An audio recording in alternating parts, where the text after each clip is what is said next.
Namkeg, and Agawam were peaceful in their relationships with the European settlers. However, their population depleted rapidly due to smallpox and other pandemic Old World diseases, unknowingly introduced by early European colonizers to the East Coast. To honor the Namkeg and Agawam communities, along with other indigenous peoples who inhabit these lands, now known as Danvers, Massachusetts, and who may be lost to history, let us take a moment to recognize the past, present, and future of indigenous peoples and reflect on our roles within settler colonialization. We acknowledge these ancestral grounds we have collectively gathered upon and support the resilience and strength that indigenous people have shown worldwide. Thank you very much. I'll now move on to the fourth item of the agenda, introduction of our new members. I'll pass it on to Karen to introduce herself, not only to other committee members, but to the community. Thank you so much. So I look forward to getting to know all of you deeply and building trust and community. But in brief, this month marks 5 years that my family and I have lived in Danvers. We're on Hobart Street and have had the honor to be living in the Clark farmhouse. So feel richly a part of this history of this town, and have, as I shared at the select board meeting last week, discovered about 18 months ago that my 7th great-grandfather was born in Salem. So my roots go back much further than I realized than 5 years ago. I currently serve as the Director of Communications with the Massachusetts Communities Action Network, and we have 7 affiliates, all working for racial equity and economic justice around the Commonwealth. And our local affiliate is ECHO, the Essex County Community Organization, which some of you are likely familiar with. And my husband, Stephen, works at the Montserrat College of Art. We have an older daughter, Sarah, who's about to be 24 and lives in New York City now. And our younger daughter, Kate, is going to be a junior at the University of Vermont. So it is a joy to be here. We moved here about, well, as I said, 5 years ago, from about 30 years in the Washington, D.C. area. So coming home to New England. Thank you and welcome. Thank you. Looking forward. I will now move on to the 5th item on the agenda, which is the approval of the minutes of May. I need a motion. I move that we accept the minutes as written. And is seconded? Second, okay. The motion has been seconded. Any discussions? Hear none. All those in favor say aye. Aye. Opposed? None. The motion carries. Thank you very much. 6-point agenda, citizen queries. If there's anyone in the audience who has comments, questions about something that's not on the agenda. Hear none. Perfect. I'm going through it pretty quick. Introduction of our scholarship recipient. The scholarship was it last week?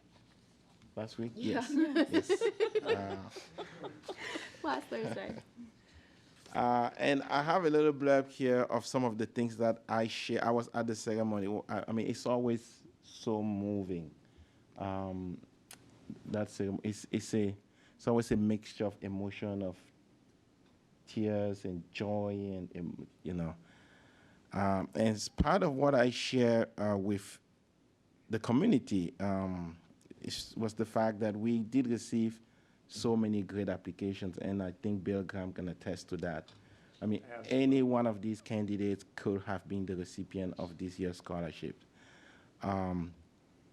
The Human Rights and Inclusion Committee Scholarship is given to a senior who best exemplifies the qualities contained in our mission statements, not only by their words, but also by their actions.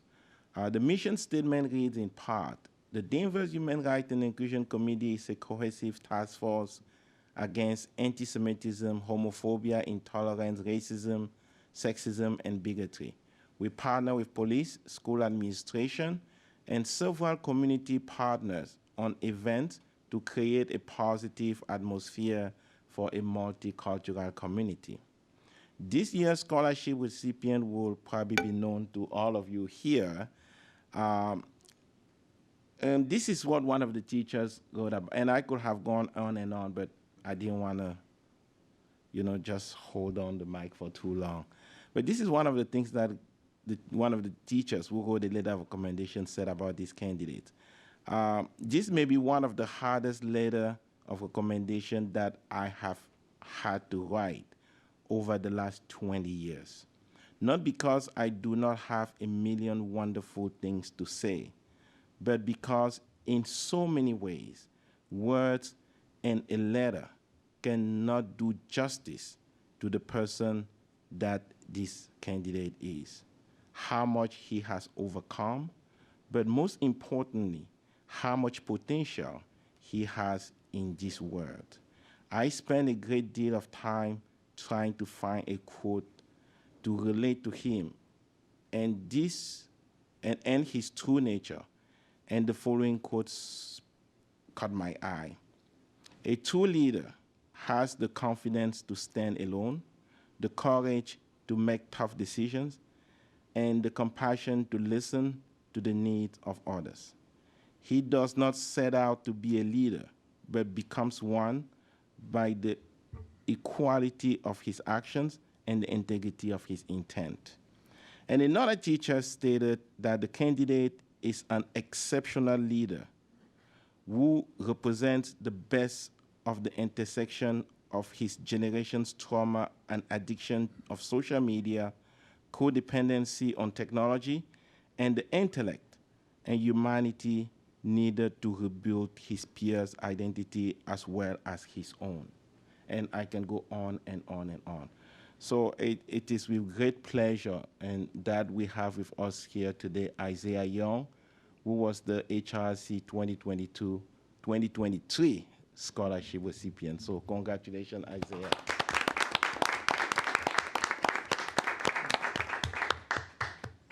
So, I mean, not to put you on the spot, and I know you're not shy. So if you have something to say and what you're looking forward to. Okay, yeah. Wait, actually, I'm loud enough. I can... Well, No, for you can speak to the online mic so viewers, people can hear. We know you're loud. People, yes. I just wanted to thank all of you guys for selecting me. This money is going to my education at UMass Dartmouth, and I really hope that after UMass Dartmouth, or I can better my education, so the work that I do at DHS can expand beyond DHS. A lot of the social justice work that I enjoy doing, like Next Gen, I really want to expand that and make that like a more statewide program, because I think it's a really powerful way to educate students about social inequities. And I really just hope to better my education at UMass Dartmouth, and then maybe come back, help out Danvers a little bit, and expand Next Gen and make the world a better place. Thank you guys. Thank you. Thank you. And for those of you and I'm not going to get into details of what Next Gen is, they had a whole presentation here about what it was, but it's a curriculum that they are trying to create. So to not just better the school environment for themselves, but to leave something to the younger generation that coming after them to continue to create that atmosphere of welcoming within the school system. And it's great that he's already thinking of expanding that outside of Danvers and into the state. So good luck. Thank and you. Congratulations again. I don't know if any other committee members have any comments or. The first time Isaiah came to this meeting, he got my attention. He spoke fluently, he articulated his thoughts, and I couldn't help but think that this young man is going somewhere. I really believe that. And I did speak to him a little bit after the event because he so impressed me. But I'm glad to hear he's going to UMass Dartmouth. I'm pleased that his major is going to be political science. We need people like you in the political science world, so go at it. Thank you. Thank you. Yes, Bill? One of the things that impressed me was that Isaiah was present for all the interviews for the superintendent of schools. Thank you. He's a man of action. He's a man of action, Paul said. Yes, Joshua. jovencito. You already know. I'm just extremely proud of you, and it's weird because I don't remember the first impression. I just know 1 minute there was you weren't on my radar, and next minute you were everywhere. And I think, throughout the course of my first year, getting that sense of, all right, well, if I'm in the same room as Isaiah, it means I'm where I need to be and that things are going to happen. And so I'm just extremely proud of you just to see the growth and to have been part of that. Like going from the very first time I put you in front of an audience and I was like, okay, so next time we're going to talk slower, right? So always being willing to take that feedback and apply it, and just seeing what a big heart you have and how much that you have to give to this community. You are a joy to work with, and I can't wait to stay in touch and to continue to support your path however I can. I'm just really, really proud of you. Thank you. Thank you. Anyone? Yes, Shilpa? I just want to say that I really admire your humility, and for the little time I've spent getting to know you at the library has been my honor. And I know there's great things for you. Just don't wait too long to get to the library this time. Thank you. Okay, perfect. Thank you very much. Isaiah, you're free to stay, but if you have to, there's no more homework, but I'll now move on to the 7th item on the agenda. We do have members of the Danvers Accessibility Commission here. Christine Ferrer, if you want to just go to the microphone and... Yes, hi everyone. I'm very excited to be here. My name is Christy Showman-Fair. I've been at these meetings in other roles before, but today I'm here before you as the chair of the newly recommissioned Accessibility Commission here in Danvers. The group was originally the Danvers Disability Commission and just kind of petered out over the years. And so through the work of Jasmine and Steve Bartha, we have a new commission that we started. I think we started meeting in February, correct? Yes. So I just wanted to give you a sense of what our mission statement is and what we're working on. And then hopefully we'll have an opportunity to continue to work with you. So the Accessibility Commission is designed to offer education, foster inclusion, and raise awareness about equitable access to resources in Danvers. Accessibility considers all forms of access, beyond physical and mental ability, from logistical access of ramps and parking spots to identity-based access, such as obstacles in transgender healthcare and linguistic barriers. This commission aspires to foster dignity and self-determination in its pursuit of access and accommodations. And so some of the things that we've started to work on and that we're looking to work on as we move forward are to elevate the experiences of those with different abilities and access needs, to advocate for continued implementation of ADA and to create a town-wide accessibility plan, to advise on all issues related to access and needs of the Danvers community. We've also talked about auditing services and spaces around town to help facilitate change and to do education programs. So far, we've worked on making sure that our meetings are closed captioned and accessible. We've also already, through the hard work of our commission members, made accessible paths between parking spaces in the Cherry Street parking lot. And we also worked with town departments to apply for a grant to do a study of downtown to put in accessible walking signals, pedestrian walk signals. So our current membership, it's me. Our vice chair is J.D. Martz. We also have Fawn Anderson, Mara Kaufman, Jody Mailer, Lauren Ferrari, and Kathy Lopes, and Lauren's here with me tonight. And so we also have talked about having somebody from our commission attend your meetings, not as an official liaison per se, but as somebody who could be here and answer questions or to just know what's going on with your committee as we move forward. So we look forward to working with you, hopefully, on some programs. We're already having in talks about one type of training, but also events that you're hosting throughout the year. So any questions? Sure. Thank you very much. Thank you. That's excellent. Quick question: When and how often do you meet? Yes. And is it open to the public? Yes. So we meet on the fourth Thursday of the month. Generally speaking, in this room, just like you, we meet at 6 p.m. We are working with DCAT so it's also televised with captioning. The meetings are open. We are bound by open meeting law, just like other commissions and committees in town. And so we welcome members of the public to come join us to share their stories, share their concerns, to ask questions.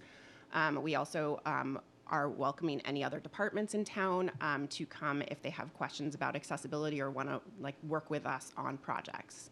Awesome. And another question, and I love the idea of auditing the space around town. I think we do need that. Yes, yes. In the meantime, if a resident or someone sees something or hears something, do they contact Jasmine, or is there a department, a specific one at So town hall? Jasmine is our liaison to the town. And so Okay. if you go to the town website and look up the Accessibility Commission, Jasmine is the contact there. I'm also willing to be a contact. I'm not going to read my email over TV, but I can be found pretty easily through my work email. I work for the Massachusetts Library System, and people can find me that way as well. And I'm happy to, actually, is our contact public on the commission? I don't know that answer. You're a town meeting member too, No, right? I am not. No, Okay. I used to be on the library board of trustees, Oh, but I'm not anymore. trustee, So I knew yes, it from yes. that aspect. People It's could gotta find be me that way, public, but yes. yeah, probably best through Jasmine. I also just want to add, just for more information, when we think about different communities and their formats, when it comes to our community, they have, communities have ADA coordinators, essentially, people who are supposed to uphold American with Disabilities Acts within the community. And I just want to make sure I clarify that in our community, Tim Hudon in this building has that role under Okay. his building inspector title. However, the scope of that is largely about physical abilities and so on. So I am in support and supplementing that with these other issues under the umbrella of access. So I just want to make sure the community has that clarity as well. And again, I am the point of contact because I am the town liaison for that committee as well. Right. Perfect. Yeah, I Thank didn't you. I didn't want to lead people to believe that we haven't been doing ADA. We do, Right. but it's complicated. It's just so, different. Okay, thank you. Yeah, you actually answered my next question. Thank you. You read my mind. Any other yes, Kristen?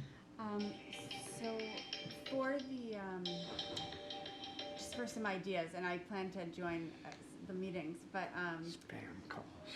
accessibility for recreation and the playground. Yes. That has come up in conversations Yep. with parents in town. Yep. So I'd love to hear, and I've actually had a conversation with the rec department about it. Oh, and, awesome.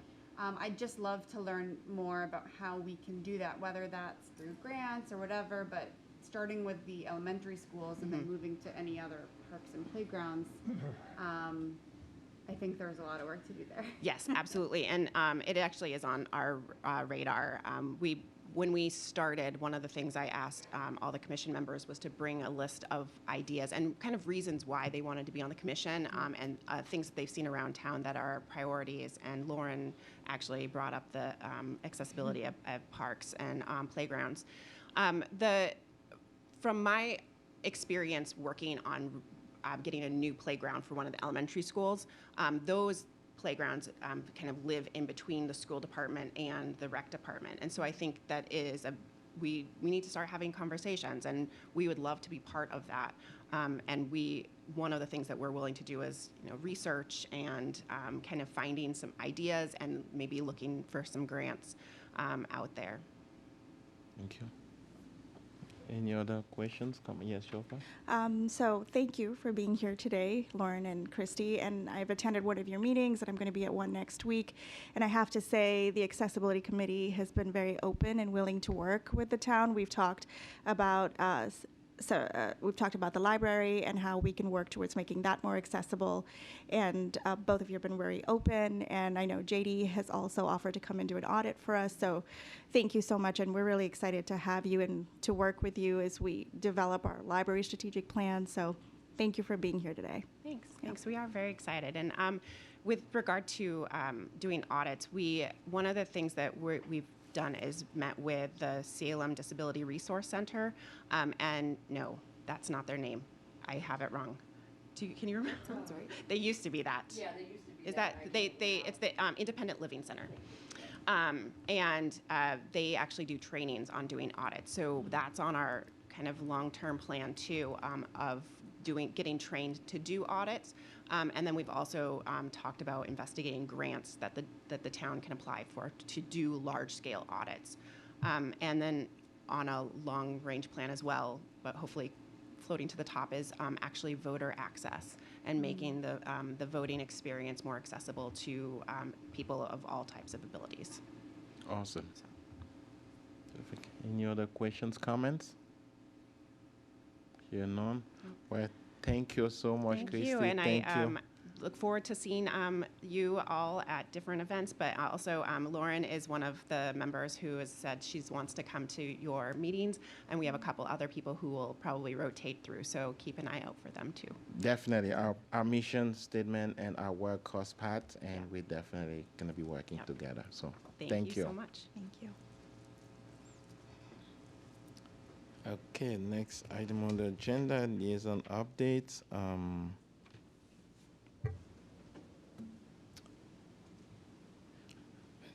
Pastor Voigt is not here today.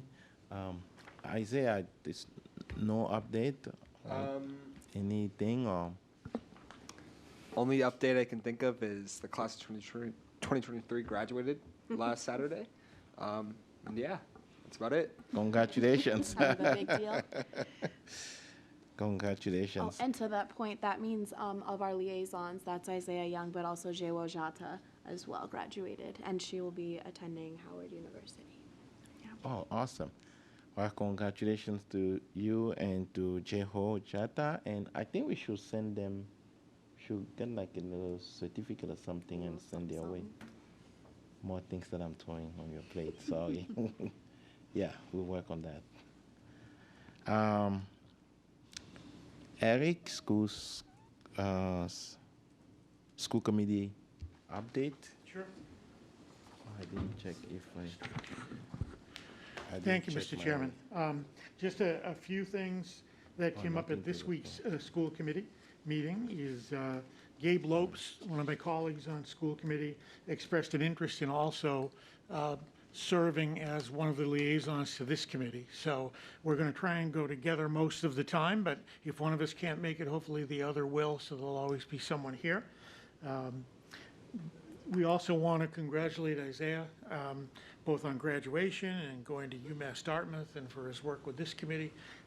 You're truly one of the examples of what we hope every student at Danvers High will take from the school and give back from the school or to the school and to the town. So thank you for all you did. Thank you. The presentation that we had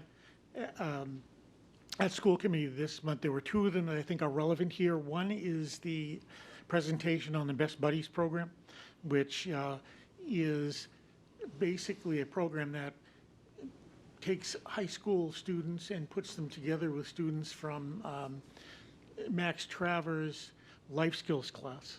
And they do things together, they share interest, and it's a wonderful program. We were delighted to hear about it.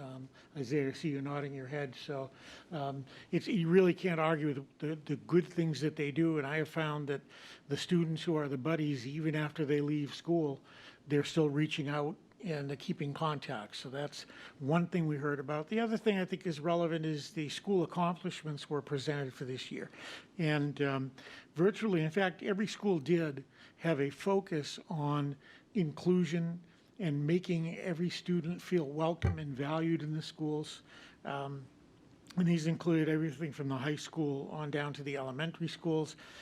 It will remain a focus, and I think especially with Dan Bauer coming in, who I know is very committed to this, that I have no doubt we're going to continue to focus on that. I think we still have work to do. At various levels, there are perhaps things that we could do better, but it will remain a focus for us in the coming years. Thank you very much. Yes. I have some comments. Okay. May I? Sure. Just 1 second. Quick question, Ed.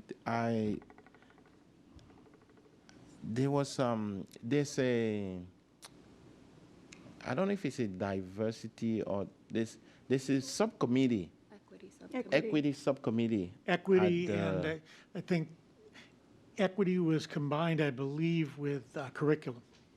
Yes. Now, and the last few meetings that I saw, I didn't see this last meeting. They had nothing to report. I think they met like once at the beginning, and then that was it. Are they still, is this still an active subcommittee? If so, is there anything specific? Because I was curious, I was like, that's probably a subcommittee that we should be, like, we should cross paths and kind of figure out what they're doing and how they're doing it and things like that. Is that still such a thing? It is an active subcommittee, and I can't tell you why they have not met in recent months, but I can tell you that I can find out. But I know that our new chair, Robin Doherty, has no intention of, not continuing with that Okay. committee. Yeah, because at least for my watching, if you see 3 people on DCAT, I'm usually one of them watching the meetings. Sure, yeah. Select board, school committee, and everything. And every time they get to report something, that subcommittee doesn't have anything to report. So it only occurred, and then I know it was created at the time when there was a resolution, anti-racism resolution that the school committee had voted on. That equity subcommittee was created, and that was it. I mean, it's on paper, but I don't know if they actually meet or if they intend to meet. If so, what are they working on, and how is that impactful, or how is that making a difference in, because like you said, we do have a lot of work to do, and we have to just hit on all cylinders. I think just having a subcommittee by name is just not going to do it for us. I will follow up on that, and I'll let you know, and you can share. Whatever I send to you, please feel free to share with everyone else. Thank you very much. Sure. Yeah, Shilpa, you had a question. If you could expand on what that role actually is for that subcommittee. What is it that they're supposed to be doing? Because they've had a few meetings in the last couple of years, and really we don't know what they do. Initially, it was to,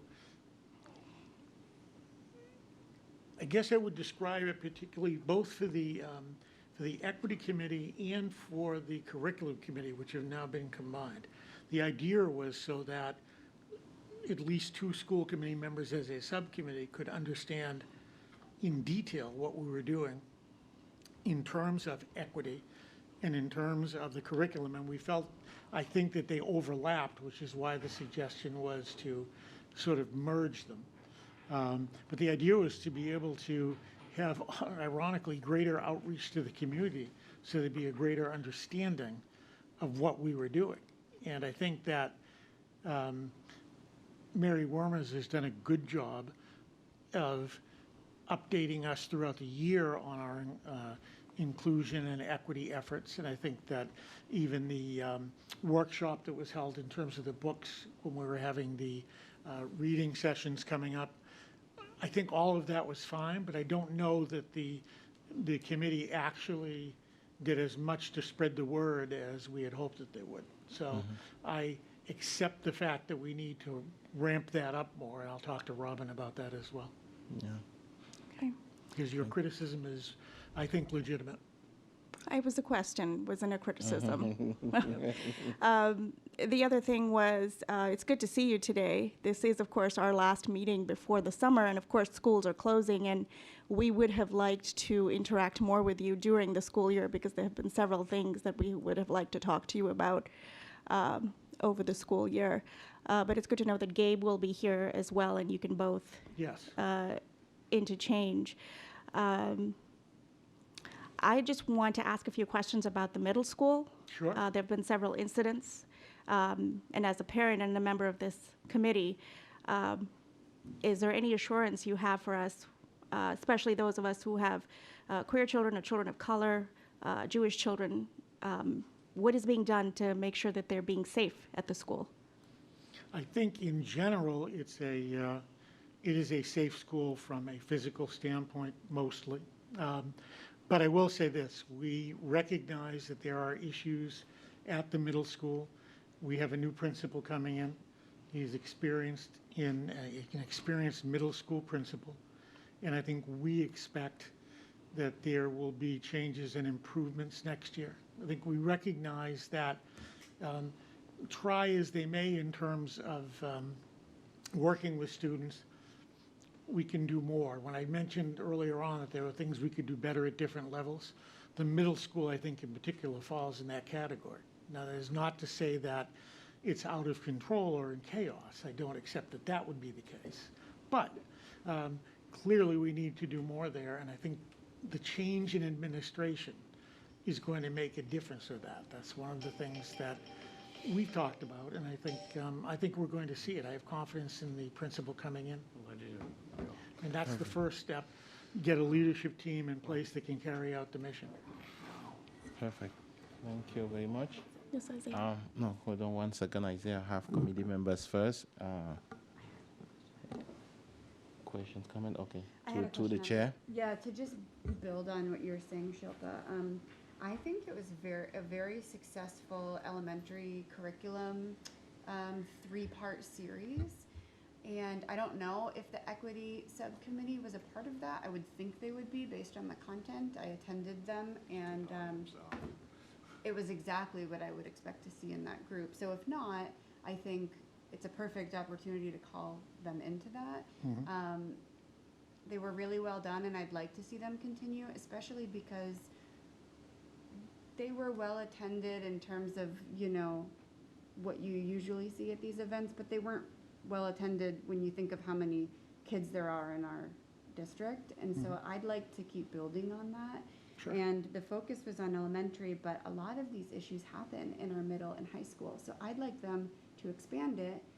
Let's talk about what the kids are learning in those levels, and get those parents in, because those parents are typically the ones, well, not typically, they're a part of the conversation online that's super toxic.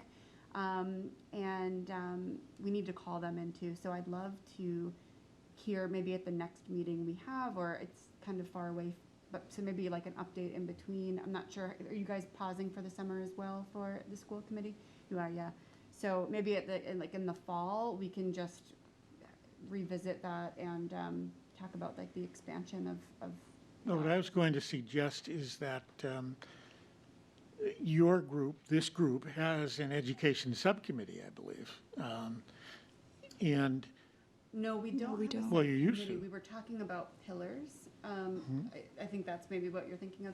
I don't know that, did we ever even finalize that? No, Yeah, no. I so- think what he's referring to is we used to have a school subcommittee Yeah. within the HRC. I have no record of that. Yeah, that was before your time. There was a No, but school. even from the records I have of the committee, I don't It have. hasn't been too active Yeah, since COVID. they haven't really been active since COVID. That's why. But that's what he's Sorry. referring yeah, to. so my suggestion is if you can sort of reinvigorate that committee on your board, we can get everybody together in the fall and start having monthly meetings between the education subcommittee and the new superintendent, principals, as you might wish, and start a dialogue going again, because I thought that was helpful when we did that, but you're right, it's really hasn't been particularly vibrant since COVID hit. So maybe it's time to ramp that back up, Yeah.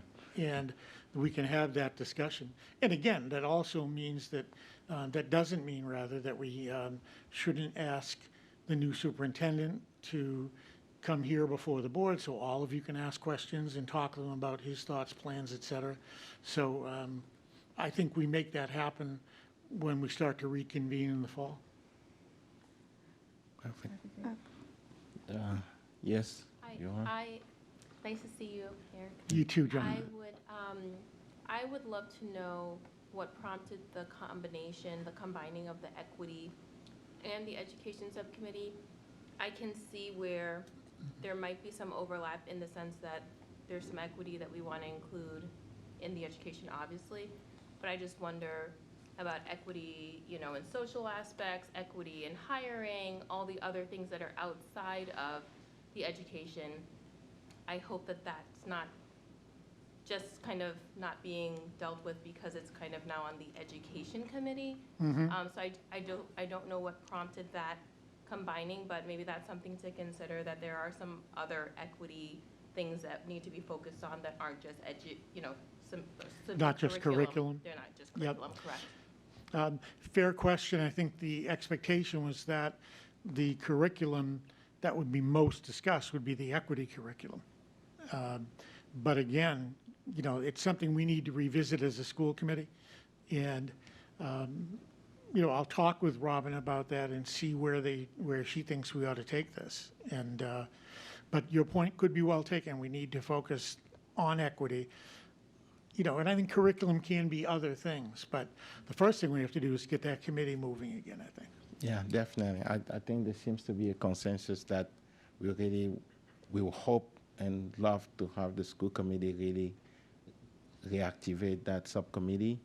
And because I think, Mary Worm is doing a fabulous job, Adam Federico and all those principals, but the support from the top down, I think, will go a long way Yes. for them to know that the school committee is taking it as seriously as they are.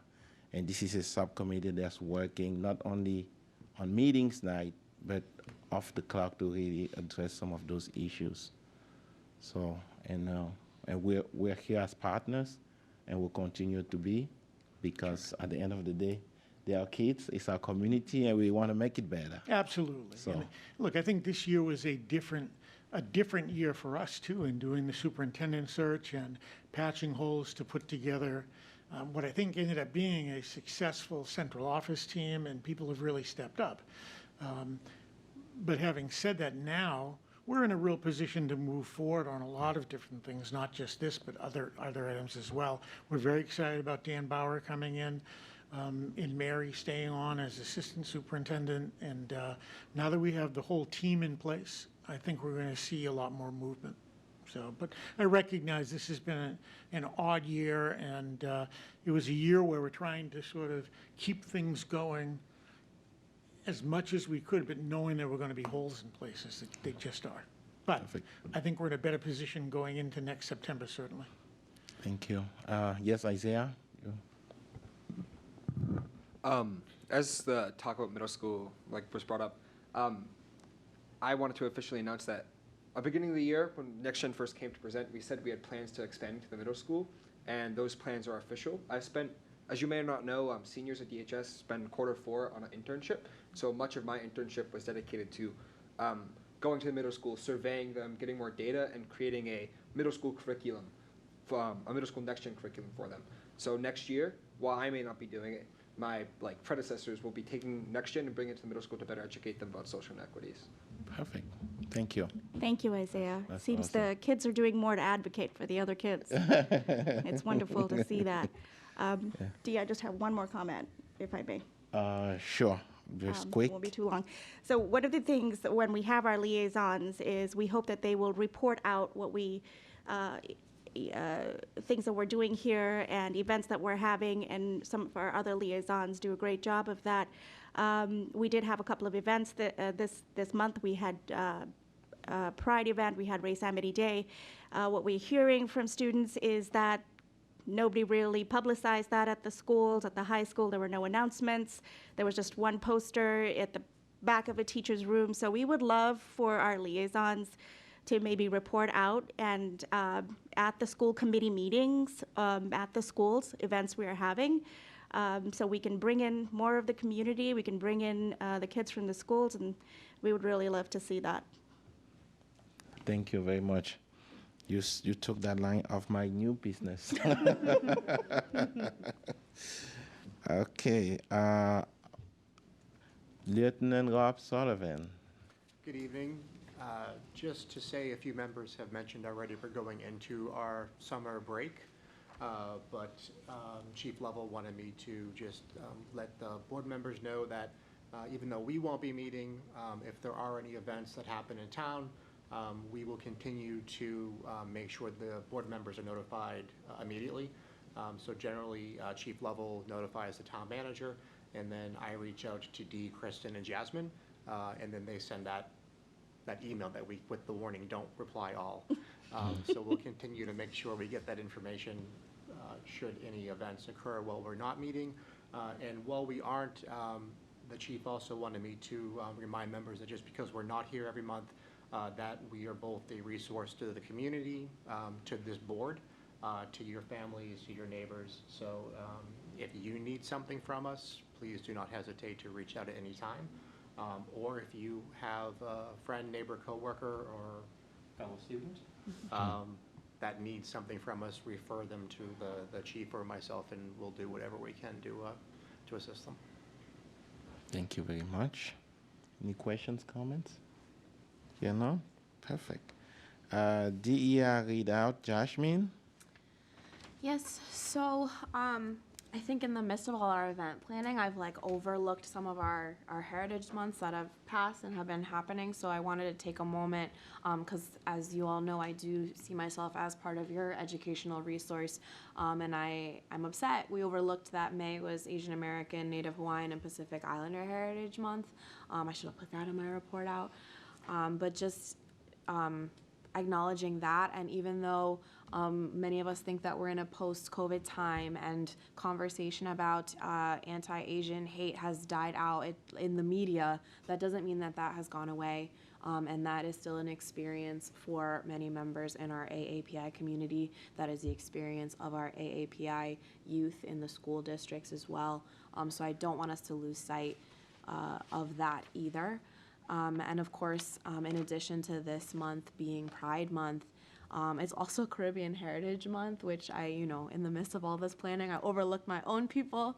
Sorry, ancestors. But just keeping that in mind, and as well as July will be Disability Awareness Month too. And the reason why I name these months, they're important. They offer us that opportunity to really narrow our focus on these historically marginalized groups and really dig into their history and their contributions and experiences. And while in a perfect world we would be thinking about all of these groups all year round, I think there is still merit and value in having these months to really capture our focus, if only for a month, to make sure that we're doing justice to all of these groups that we are saying that we want to support and saying that we're here to uplift. So I did just want to bring that into the space to remind myself, as much as all of us, that there is a lot of awareness and heritage that we need to continue to pursue and to not forget, especially if it's your own people. Mm-hmm. So I wanted to name those things. I also wanted to bring to the floor that, how do I frame this? So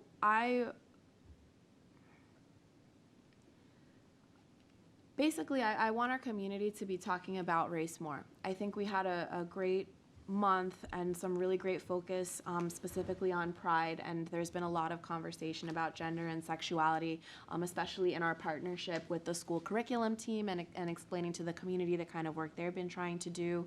I'm grateful that we have the Accessibility Commission now to really constantly be reminding us to focus on different access needs, and I don't want race to get lost in the shuffle. While I understand, social media is one view, if you look at the community's social media conversation around our upcoming Juneteenth event, it demonstrates that there's still a lot of education that needs to go around and a lot of understanding, and there's a lot of self-awareness really that needs to happen, and to really be thinking beyond our own individual experiences and understanding that no one person's experience is universal. And so to that end, I was trying to think about what is a low lift for me to support the community in having these conversations, especially for people who aren't normally engaging in this, right? Like, I'm a woman of color from a mixed family. We talk about this. It's normal. It's dinner talk. But for many other people in this community, it's not, and I think we need to figure out how to make it so it is. So what I proposed to the committee was basically let's talk about race. I wanted to propose this 6-week, again, super informal summer series where it's me, whoever wants to join, in the library, get some snacks, informal conversations, so very low-level facilitation. It's basically come as you are. And I thought about having it on Thursdays, I believe from like 5 to 6:30, and featuring different topics pulled right from books that many of you probably already know, like So You Want to Talk About Race, How to Be an Anti-Racist, just very common literature that's now part of what we know as the anti-racist canon. So I just wanted to put that out there to see if that would be an interest. I know Shilpa had also reminded me that we want to continue our work with the Heath Muir Center for Cultural Engagement, and they have programs they already do that are more formalized, like living room conversations, essentially is what they call them. But even with what I'm trying to do, I want to take that stepping stone towards those living room conversations to just, again, have a free-flowing conversation. So that's kind of my pitch to you all, to see if there's feedback and if there's interest. I would love for this to be something, I know we did our formal trainings as a committee, but I would love for this to be something that if you're all around over the summer, the weeks that you are around, seeing your faces and having some level of commitment from you all, especially those who, have more time, to join those conversations. That's my pitch. Are there questions or feedback or things to think about for that idea? Thank you, Jasmine. Any questions, comments?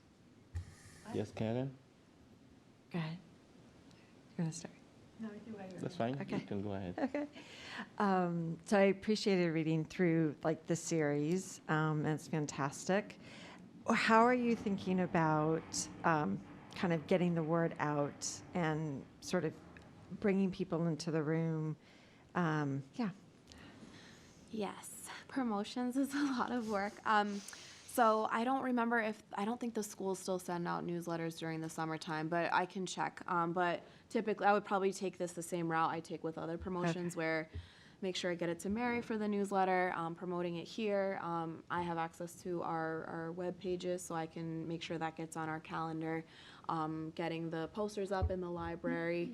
I think at the end of the day, what I have learned, even from college kids to communities, word of mouth is the best way to come. So I would rather have, I'm not looking for this to be a huge lecture style thing. I would be happy with even half of the number of folks in this room. Yeah. But if every one of you that intended to come committed to bringing one other person, that's all we would need. Yeah. It's not supposed to be a lecture or an overwhelmingly large conversation. Yeah. But those are some of the promotional routes I'm thinking of. That's cool. No, and I think as I'm sort of wading into this space, I think a lot of times in the work that I do, I think about, okay, well, how do we equip the choir and how do we reach beyond the choir? And what I'm hearing, just even in the topics, right, that we've been discussing this evening, is that the choir could use some shoring up.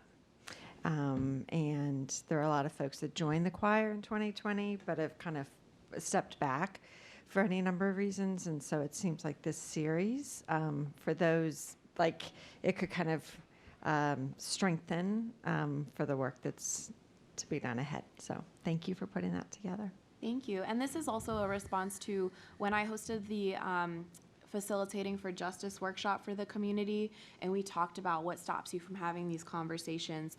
And repeatedly, the answer was fear.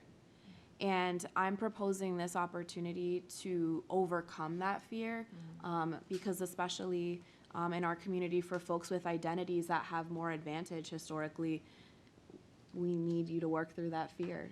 Many people of color in this community are facing their fear every day, interacting because we don't have a choice. So for folks in our community who are I want to do more, and I just don't know how, here's your practice, here's your judgment-free zone. Here's the I don't even want to say safe, this is the bravest space I can create for you. Thank you. No, I know. Yes, Donna? I hear what you're saying about smaller groups and more interaction, and I think that's wonderful. I'm going to miss 2 of these days because I'm out of the country. Is there any way we can tape them, or I don't even know if I'm not even talking about DCAT, just taping them so we might have a... I'm hesitant to do that because I know how even us being recorded right now impacts the way some of you express yourselves, and I want to be open to that. The beauty of this is that this is so low level that if you are going to miss this session, I would hope to kind of build a cohort, right? So theoretically, if I can get consistent folks showing up and you start building those connections and you know, oh, I'm gonna miss like the conversation on microaggressions, then you know I can grab coffee with Shilpa, who's gonna be there, and we can talk about this later. So it's serving that purpose of giving you the tools to learn how to talk about this, like when I'm not in the room. Like ideally, I wouldn't even wanna be in these conversations. I'd want you all to have them yourselves. Perfect. Yes. Actually, not a question. I think this is brilliant, and I think it's needed. And I think the facilitating course you did was one of the best trainings I've ever been to. And I saved the slides that you circulated, and in my personal life, I created a community agreement when I do different things. So I just think there's so much more that we need to do with this, and I will be there every single time that I can. Thank you. Thank you. Any other questions, comments? Perfect. Are you all set? Oh, yeah. Perfect. I'll now move on to the next item of the agenda, which is Pride debrief. Paul? Yes, I'm going to speak briefly about the meeting we just had over at the police department today at 5:30. We thought the event went very well as a whole.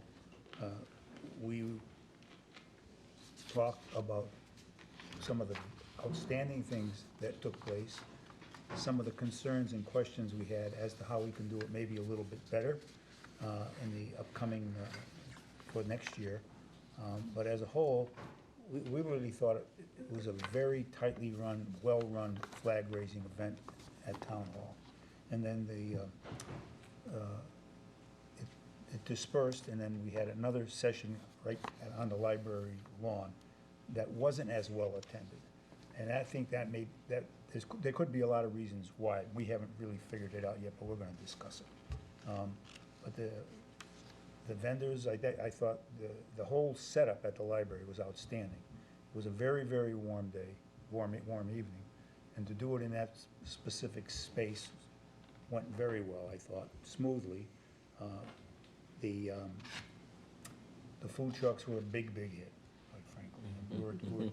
But we're just speaking about things that we can polish up, maybe expand on. And I'd like to open it up at this point to the other members who are either on the committee or on the subcommittee who helped us to get the event off. So feel free. Shelpa, you're first up. Well, I can actually start and Okay, you can start. Yes, and I just want to officially thank Paul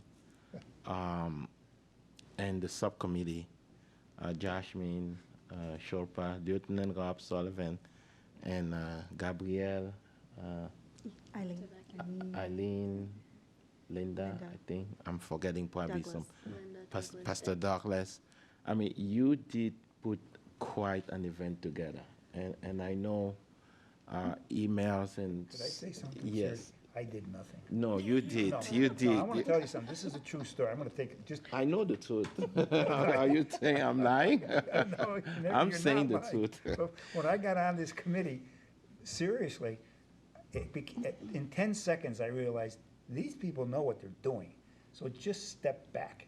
That is true, You know, but but they did a I mean, they had been on it last year, and we changed some things, I'm sure.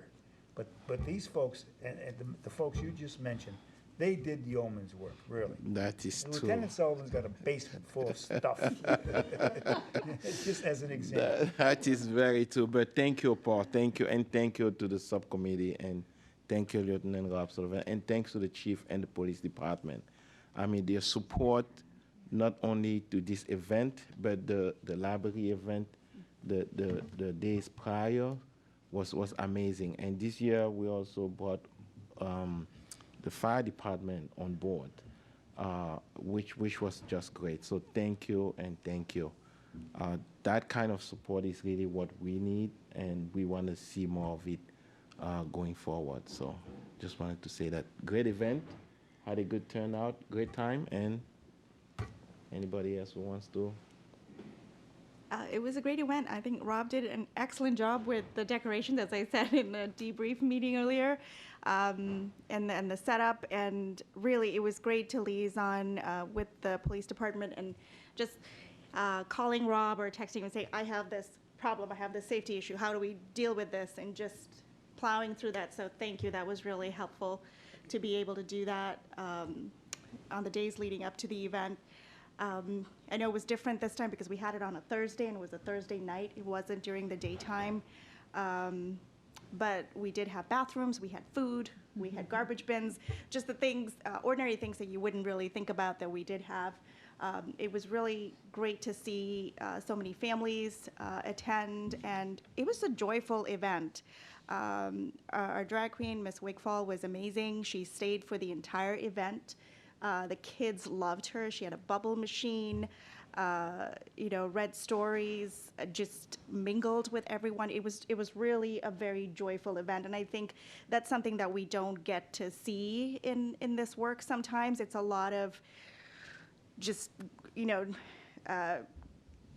putting your nose to the grindstone and getting things done and having to wade through some of the difficult stuff. And we don't get to also talk about the joyful stuff. And even last year, this was one of our best events. It was a joyful event, and I think I want to focus on that and everybody that just came together, the police department, the library, and our vendors, and people who came from Middleton to be on our subcommittee, which was awesome. Brings community and people together and brings joy, and really that's one of the things we're here to do as a committee. So that's just what I wanted to say. Thank you. Any other questions, comments? Our next meeting will be in March 2024. Okay. Paul will be leading There the we go, charge. Paul. That's way to do it. Also, just to add that the raffles raised $340 for our Prism Club at the high school too. Awesome. That's great. Next item will be Massachusetts Association of Human Rights Committee update. Shilpa?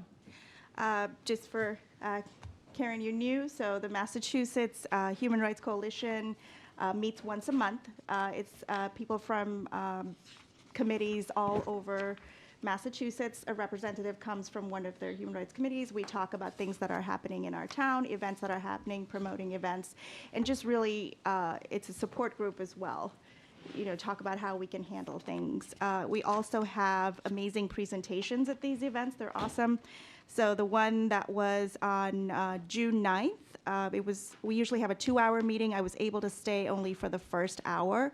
But during that hour, we got to listen to a presentation by Sana Fadel, who is the Deputy Director of CFJJ, or the Citizens for Juvenile Justice.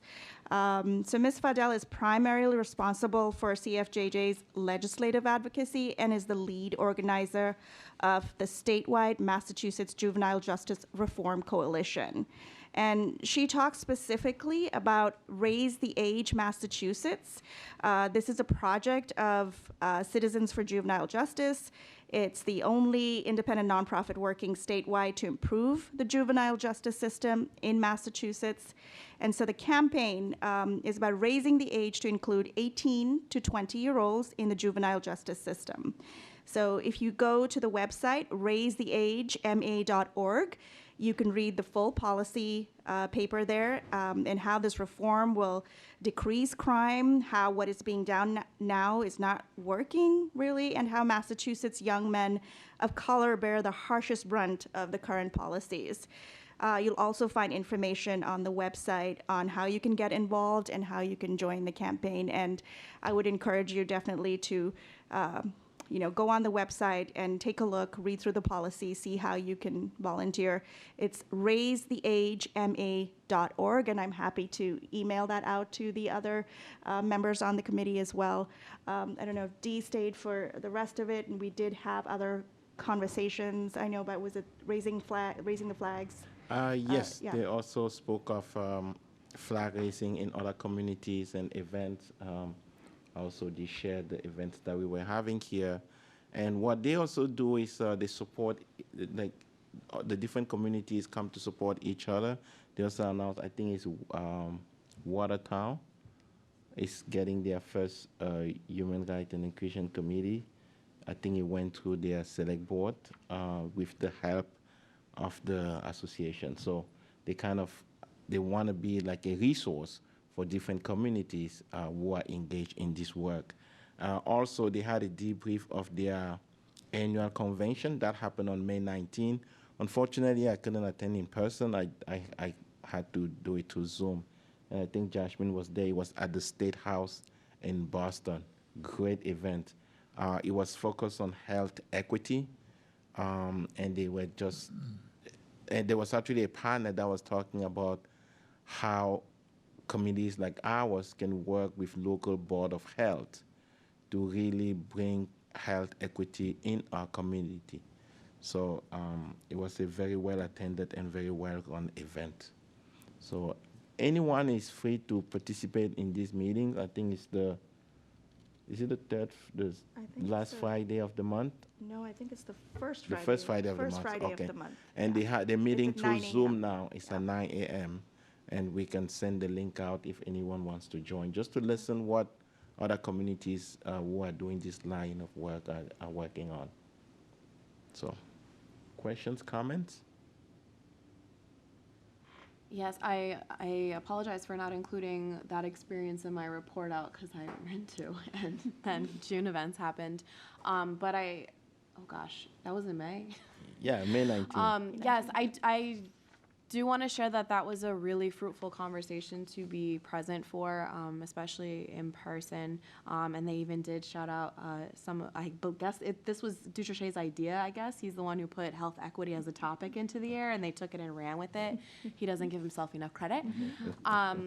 One of the most impactful moments for me was a woman who shared her experience as someone with a mother, an immigrant family, Latina, just trying to get her mom the care that she needs with the resources that were in her community, and just the challenges of that, and having to try to outsource that and trying to take time off work to make that happen for her mom. And I think it reminded me at the end of the day that even us sitting here to discuss these issues is its own form of privilege, because many of us are coming into this space and this is where we think about it and put our heads together, and then when we go back home in our day-to-day, there's so much that we don't have to worry about.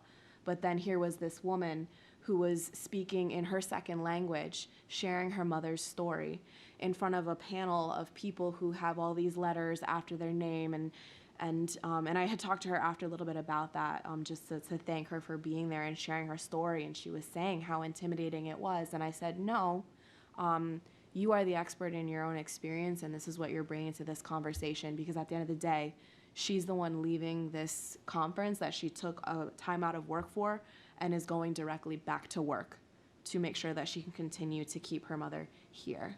And so I think it was a good reminder for me in that grounding moment that even with the challenges that I face, I still hold privilege, even as a woman of color in this community, doing this work, that I get to sit and talk about things and theorize, that my direct experiences at worst are more often just microaggressions where people say things that do cause me harm, but are not to the extent that it's impacting my ability to interact with these systems and governments that are supposed to be providing people resources. So I did just want to bring some of her into this space for you all. She was way more compelling of a speaker than I was, but just a reminder of who we're here for, and how oftentimes the people who we are here for can't even have access to come into these spaces. This is why we have to persist. This is why we need to continue our outreach. And so, yeah.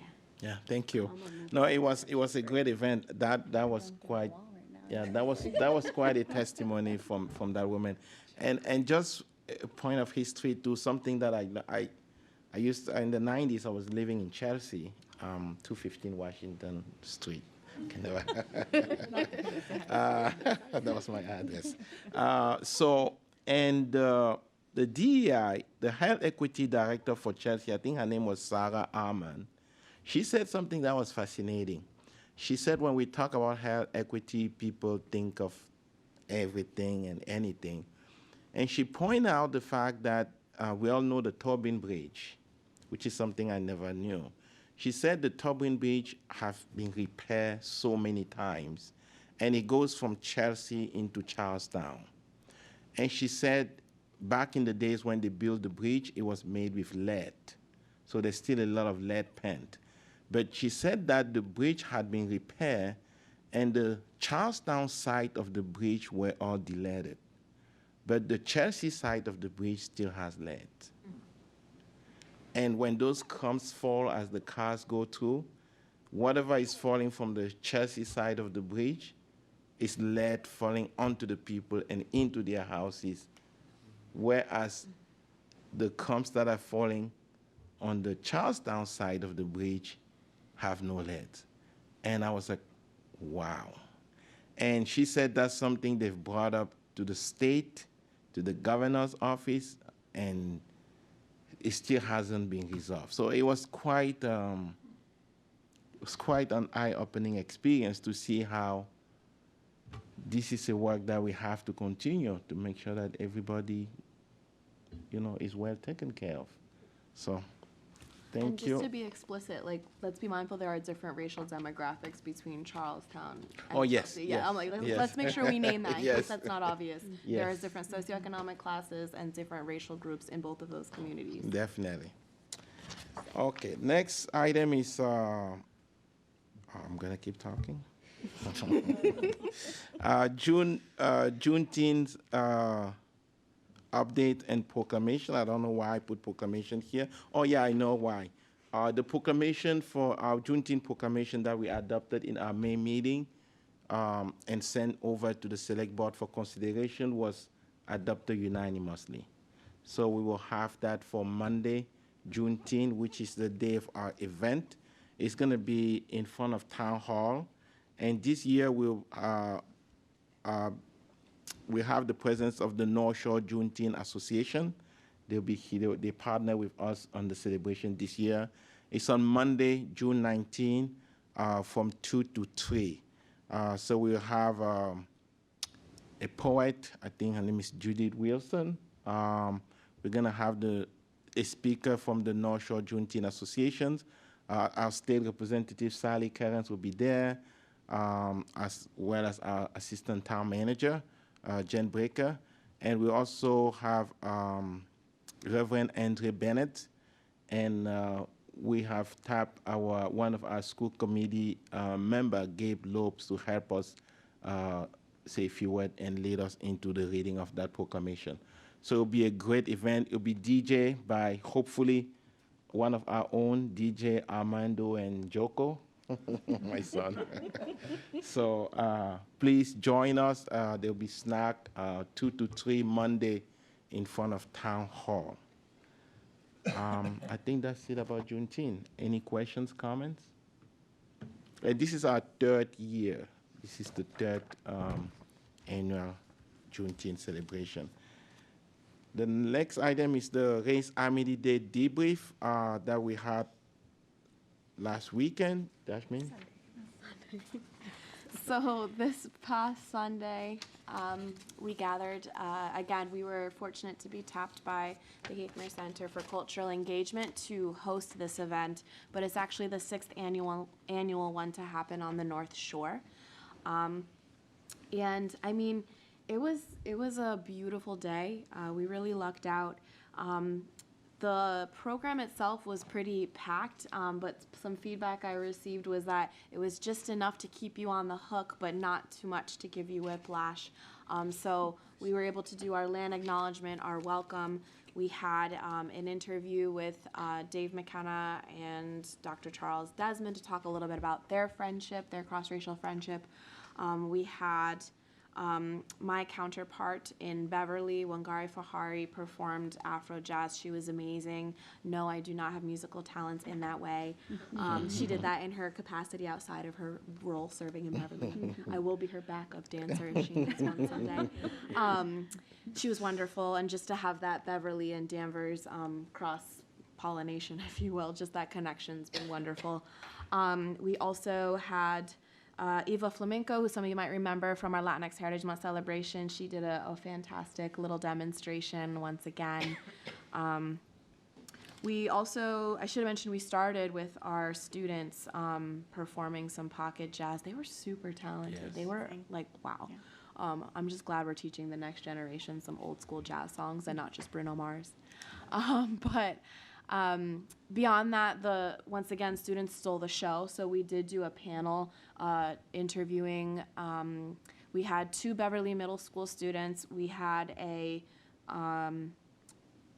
young woman who is in her second year, I want to say, Alana, the intern at Heathmere, over at Penn State. So we did have some of that college experience. And then we had our very own Milo Clark, who you might recognize because he gave remarks when the pride flag was being raised, to talk about their experiences. Again, they stole the show.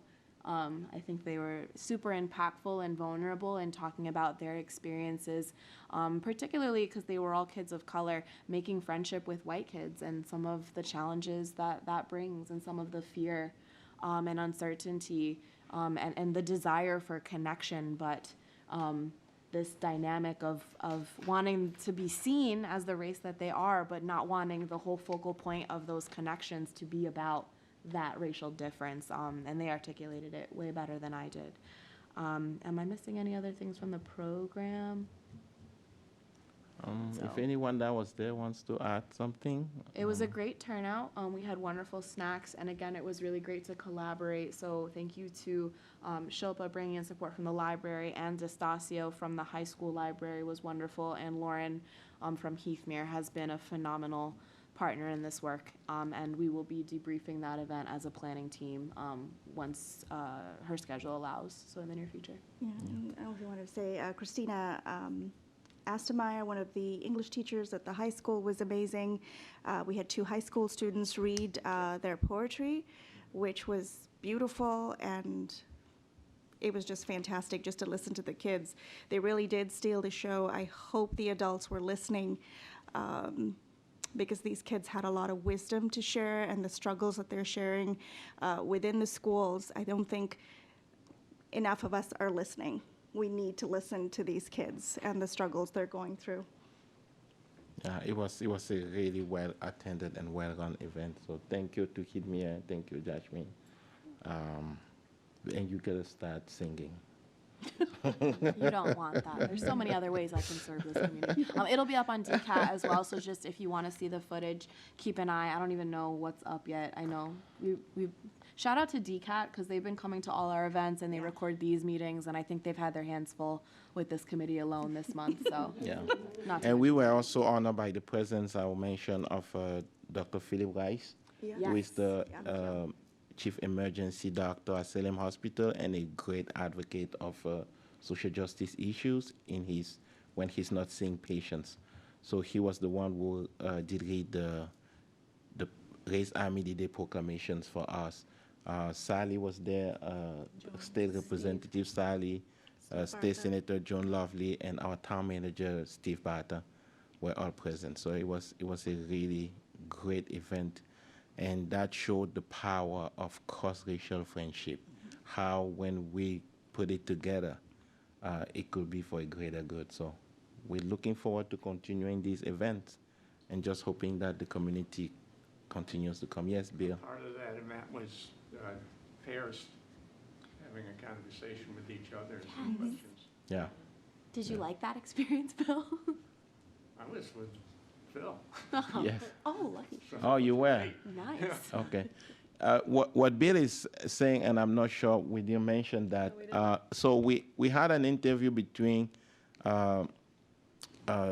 David McKenna and Dr. Charlie Desmond, and then the people in the audience had to pair up and have their own cross-racial conversations and kind of talk about race. And do you have a friend of a different racial background? If so, how did that happen? If not, why is that? And just giving people who were in attendance the opportunity to reflect on these things. I thought it was really impactful, and there were a lot of food for thought and opportunities to continue these conversations. Perfect. Next item is anything else on the Race Amity Day? Here, none. Okay. The Latinx Heritage Month, we will not be meeting in the summer.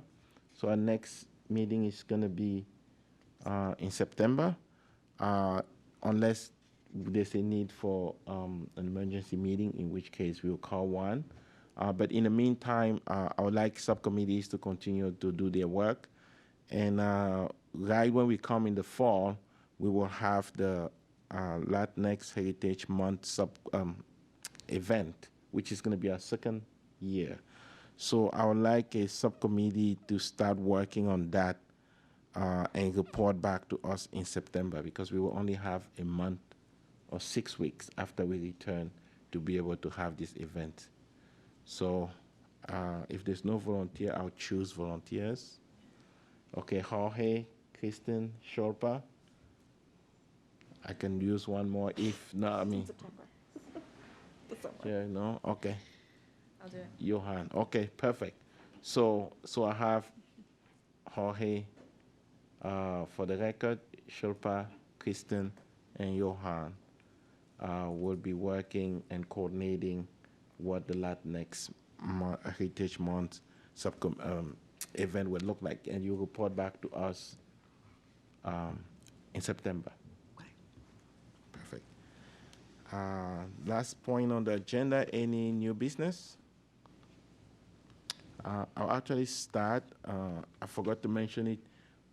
Jasmine was kind enough to make this brochure for us for Juneteenth. I have a whole stack here if someone wants to help me fold them. Some of us little ones at home so want to take and play around and fold them, that's fine.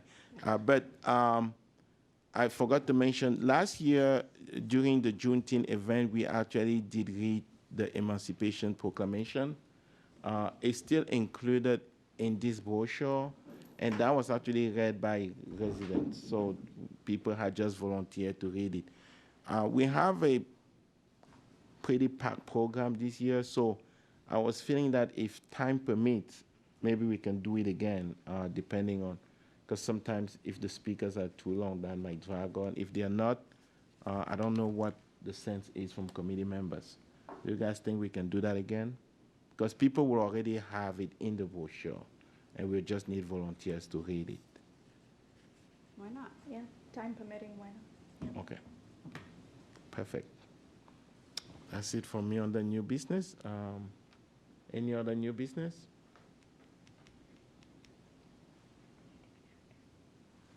Here none? Okay, I need a motion to adjourn.